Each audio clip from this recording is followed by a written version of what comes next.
We begin tonight with new details on those migrant flights to Martha's Vineyard, paid for by Florida taxpayers. Now they're staying at Joint Base Cape Cod. The governor of Massachusetts says they were moved to temporary shelter there. Carolyn Lee joins us now with what we're learning about the state's relocation program. Yeah, and Dave, there is $12 million set aside as part of the state budget. The governor told reporters today he plans to use every penny. You can see on the state website, the Florida Department of Transportation paid $615,000 to a company called Vertal Systems as part of the relocation program. It's an Oregon-based company with an office in Destin. We've hired a contractor. There's a bunch of stuff that's gone into creating the infrastructure. Obviously, we've also, done the flights.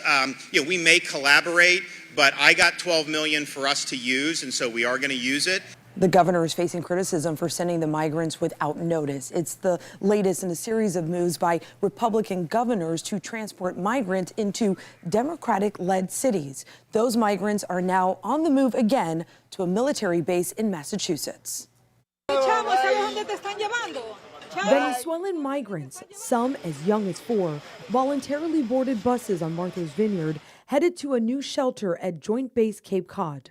I hope they feel exceptionally loved. They're in my heart forever. Florida's Republican Governor Ron DeSantis sent the asylum seekers to the Massachusetts summer retreat Wednesday, demanding President Biden do more to secure the border. They went from Texas to Florida to Martha's Vineyard with a flight. There's also going to be buses, and there will likely be more flights. The governor of Massachusetts says as many as 125 National Guard members will help with the relief effort, where migrants will be given clothing, food, and medical care.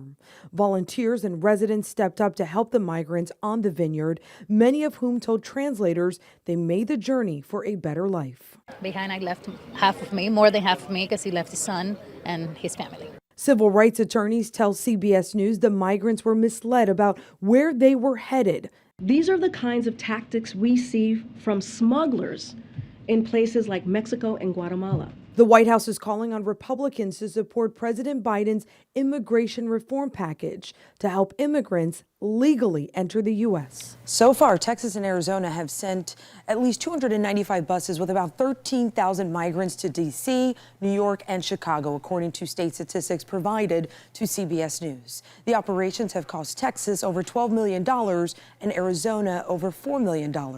Florida has not provided costs for its effort. Today